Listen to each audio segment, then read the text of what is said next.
Kumusta na? Kasi... Ako ay si Damiana Yases. Ako kumukuhan ng aking pamilya. Sa langit, pag napunta ka sa langit. Ay kung patay na. Ay Damiana, dahil kay Kuya Val. Ay tama na dito.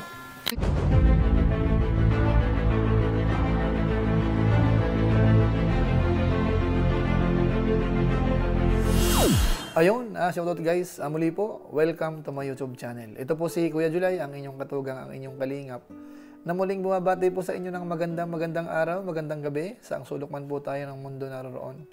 At sa araw na ito, meron tayong panibagong vlog. Pag-uusapan po natin yung isa po sa mga trending po sa channel ni na Kuya Val Santos Matubang at saka po ni Kalingap Rab. Patungkol po kay Lola Damiana. Dahil itong nakaraan lang po, muling binalikan po ni Kuya Val Santos Matubang yung lugar po nila. Yung bahay, tiningnan, at may mga sira na po, mga kabayan natin. At nandun po yung isang anak, si Bernie, nakausap ni Kuya Val Santos Matubang, at nakita po natin yung status po. At ang maganda po rito, si Kuya Val Santos Matubang, nabanggit niya na ipapaayos po dahil nga po sira na po yung bahay niya. So sa pagkakataong ito, sasariwain po natin, mga kabayan po natin, yung ilan sa mga clips ni Lola Damiana noon, tapos yung ginawa nating parang cover song para sa kanya, i-recall ho natin. At syempre po, yung present status ng lugar po nila. So mamaya po yan ng konti. Pero bago po yun, konting paalala po si Kuya Julay. Baka sakaling meron po ditong hindi nakasubscribe sa ating YouTube channel, wag natin kalimutan, Julay Paunil. Tapos pakipindot lang po yung notification bell button para lagi po tayong updated sa aking mga video upload. Tapos yung ating Facebook page po, Julay Paunil 2.0. Kung okay lang, paki-follow po yun, paki-like, at saka pwede po natin i-share yung mga upload po natin. At siyempre po, yung mga team Kalingap, sa pangunguna po ni na Kuya Val Santos Matubang, Kalingap Rab, at saka po yung mga Lingap partners, pwede po nating suportahan din po, dalawin natin, panoorin din po natin. So maraming salamat po sa inyong lahat. Ngayon po, tuloy na tayo. Pag-usapan na po natin, ito pong patungkol kay Lola Damiana. Dahil nga po nung nakaraan lang, ilang days pa lang ang nakakaraan, pinasyalan po uli ni Kuya Val Santos Matubang. At nalaman po natin dito na yung bahay po ni Lola Damiana ay marami na pong sira. Pati po yung yung bahay ni Bernie, may sira na rin po dun sa bubong. Pati po yung kisame, binuksan po dahil nga po dun sa tumutulo. So papanoorin po natin maya-maya yan, mga babayan po natin. Kaso nga lang po, parang mas maganda siguro i-refresh lang po muna natin yung patungkol kay Lola Damiana. Panoorin po natin yung ilan po sa clips po. Ako ay si Damiana Yases. Ako kumukuhan ng aking pamilya. Damiana, kumahal kaya. Bakit? Ako'y nalilawan ng ikaw ay kumukuhan. Doon natural. Kaya ikaw isang kandidato, kumukuhan ka ng isang pag-ibig ng isang kapwa mo. Bakit hindi mo gamitin ang isang pag-ibig ng isang kapwa mo? Minamahal mo silang gusto at ikaw ay isang biyerhen na sa lalsada. Baka lalo kang maligawan yan. Ay di bali, basta makakasundo. Pwede pa. Saya. Galing. Ikot. Yan. Pipilay mo. Mayor. Milyon na tao ang nagmamahal sa'yo. Ay, kawawa ba ako? Milyon pa na kawawa. Oo ka. Ba't kawawa? Maganda nga yun, marami nagmamahal. Ay, kawawa nga, maiwanan din ako yan. Lola, hindi ka namin iiwan. Iiwan mo nga kayo, hindi mo kami sinisikot. Hindi ko makita. O, ano yan? Biscalenya en tanta, ele cantanta, hola santa, be calanta, biela santo. Ano daw yan, Lola? Ano sabi? Magbasay.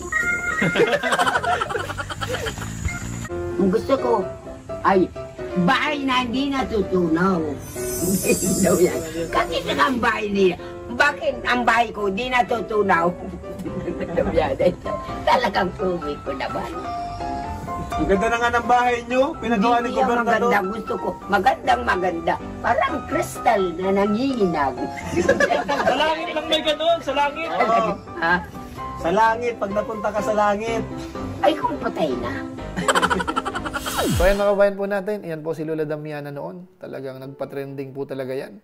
minahal ho siya ng mga viewers, ng Team Kalingap, ng iba-ibang community. Talagang nagustuhan po yan. At kung inyong maalala po, nung time na yan, nung namatay na po si Lola Damiana, ginawan ko po yan ng parang maiksing awit para sa kanya po. Siguro po iparinig ko po sa inyo yung kapiraso. Ito po yun. Awiting nagmula sa puso't kaluluwa, maging alaala sa tuwi-tuwinga, nagpasayang lola sa aming lahat na ang alay Damiana. Dahil kay Kuya Val, ika'y nakilala, maraming naaliw, nag-iwan ka ng saya. Paalam na lola.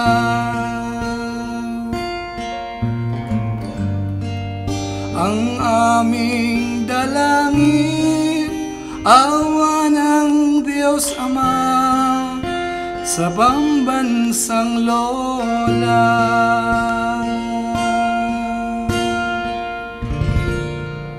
Kaya mga kabayan po natin, so mukhang nare-refresh po tayo.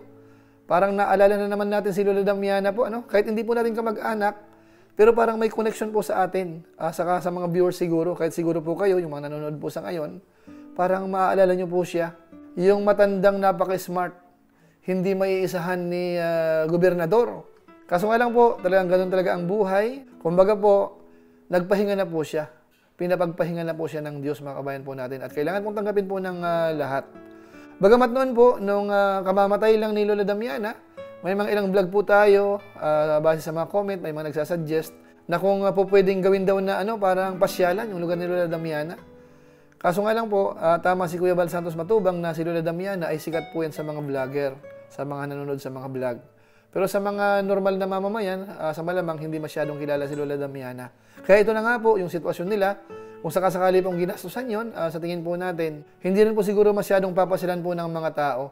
So ngayon po, panoorin po natin, dahil si Kuya Val Santos Matubang po ay bumalik. Ito po yung hagdanan, yung parang inaakitan po namin. Dahil ako po, nakapunta na po ako dyan. Hindi lang po isang beses ako napunta po dyan. Panoorin po natin si Kuya Val Santos Matubang kasi mukhang nahirapan na po siyang maglakad o kaya umakyat doon sa hagdan. Ito po yun. Ay, may bahay na pala rito Kaya nga eh.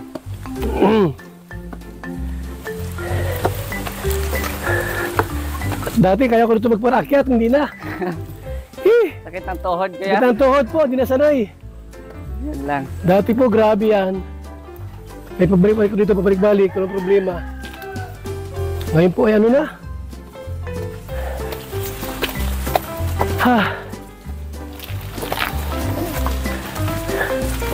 Yung bahay ni Lola Damiana, Yan na, Ngayon, diretso na po tayo dito po sa bahay ni Lola Damiana. Tingnan po natin yung status. Kasi nga po, marami na pong sira. Ito po yun. Lola! Lola! Hoy! Pahinga muna dito. Ito tayo Ginagyo po si Lola Damiana. Hey. Binagyo na po ang bahay ni Lola Damiana. Sir G, pasok ka, may multo dyan. Ano na? Kumatakot. Ito po yung bahay ngayon. Yan, Bahay ni Lola Damiana. Parang may tulo ata dito.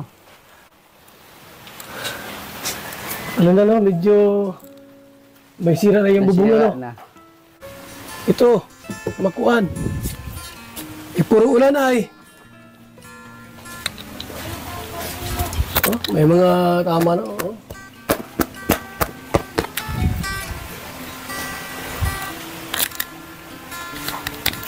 May tama na dito. At yung libre ko, tumutulong na dito sa tayo. Tapos yan, road na yan. Ito. Kaya nakabayan po natin, masasabi po natin, kailangan na po talagang ipa-repair din itong bahay ni Lola Damiana. At ang matindi po dito, pati po yung bahay ni Bernie. Di ba, isa yan sa pinakamalaking pabahay po ng Team Kalingap nung araw.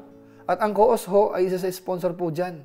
Mahigit 100,000 po ang naibigay po namin dyan bilang tulong. Kaya maraming salamat po sa aking mga kasamahan na mga tumulong po dyan. Kaso nga lang po sa ngayon, may sira na naman po. Ito, panoorin po natin. Yero lang ang tunaw. Ano lang Yung po. ibang yero. Kaya po sana, nakikiusap ko Kuya Bal na mabigyan sana po ng pension yung bahay ng Lola. Okay, yun din yan ang may tama na eh. Grabe na po yan.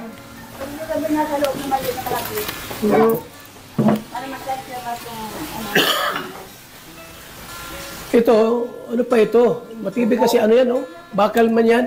Bakal po yan, ano po, saka dito po yung pagkadugtong, yung binila kong design na hero, nagdugtong kami tatlo dito. Oo. Isa, iligay namin, nagbili lang isa para matawad yung ano, yung... Butas. Ulo. Ha? Oo nga ni. Matagal na ito ay ano? So ayan mga kabayan po natin, iyan na po ang status. At nakita po natin kanina, si Bernie po, yung anak, ano? Kumusta na? Ah? Kasi... Ano, kumusta na? Ngayon po, ay, Ha? naiigi pa na ako kasi ako high blood lagi. High blood palagi? So... Ito po ang iniintay po namin dito kasi di ako muna naalis kasi ito ang iniintay ko na decision dito sa kumpong namin. Oh. Kasi talaga, ikaw ang iniintay ko kung anong decision po itong mga bahay na ito. Mukhang na-miss po si Kuya Bal Santos Matubang at saka ramdam natin na talagang masaya po siya. Dahil nga po si Kuya Bal ay nakabalik po uli. Ito po kasing lugar po ni Lola Damiana ay may kalayuan po sa bahay ni na Kuya Bal Santos Matubang. Kaya bihira pong mapuntahan mga kabayan natin. So at least ho, ang mahalaga ngayon, nakapunta si Kuya Bal. Bagamat po si Bernie naman, nakita natin na may hanap buhay naman kahit papaano. Kuya Bal, yung produkto ng tanim, kung tama sabi mo, magtanim ako. So maganda at may tanim. Yung talbos kamuti na yan, no? Hmm. Titinda sa rin yan, 20 pesos ang tali. Alin dyan? Yan, no? Ayan. Oo. Nagbibinta rin siya. Bibinta rin yan. Ay talagang masipag. Yung produkto lahat, kang gusto. Sabot ito ng bagyo, tatlong bihin na itong binagyo, yung lugar na ito. Per piraso sa lapi. Sino bumibili? Yung taga ko po, yung po, sinama ko lang, mahal ko makikita sa Dito sa labi, bigas. 5,000 lang ang kasama ko. Hmm. Sa laki, so 5, Oo. 5,000. Mm. Ay nakiusap po ako na ano, na Marami ito. marami po yan, abutin po yung mga 20 mil. Kung lahat po, bibilihin lang po yan. Ang dami, no? Yun po, kasi Diba, na po, gamot yan, gamot. Hindi po. Yan po yung ginagawa sa sabon. Nagtatanim-tanim po sila. Pero sa tingin po natin, iba pa rin po nung tinutulungan sila ng Team Kalingap o kaya ng mga sponsor nung kasikatan po ni Lola Damiana. Kaso nga lang po, nahinto na po yun. Gawa nga ho na wala na po si Lola Damiana. So yung mga supporters ho, yung mga sponsor, huminto na rin. Pati nga po yung bahay po ni Raymundo, yung katabi po, may mga sponsor din pong nagpagawa dyan.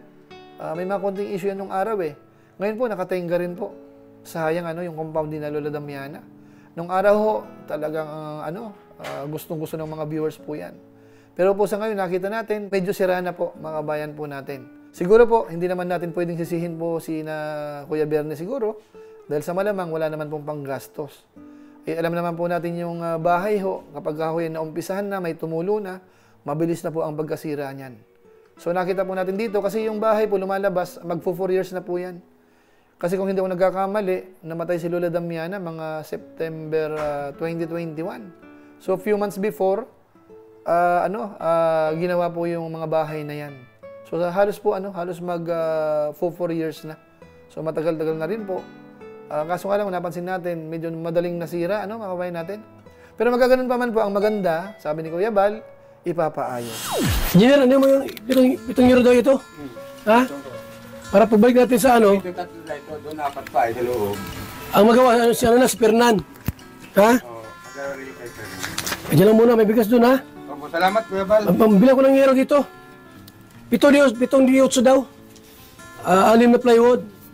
Kahoy. Pagkapako po. Ako. Ano ko si Fernan, kontakin ko ha. So ayun mga kabayan po natin, yan po si Kuya Bal Santos Matubang. Nabanggit niya po, ipapagawa po yan. So siguro po, yun lang po muna, medyo, nararamdaman ko po, parang na-refresh tayo kay Lola Damiana. Dahil nga po si Lola Damiana, alam natin, nag-trending po talaga yan. Pero sa ngayon po, pansamantala, paalam po muna tayo. At least nakagawa po tayo ng reaction video uli patungkol po kay Lola Damiana. So maraming salamat po sa inyong lahat. So muli, ito po si Kuya Julay, ang inyong katugang, ang inyong kalingap na pansamantalang nagpapaalam po muna.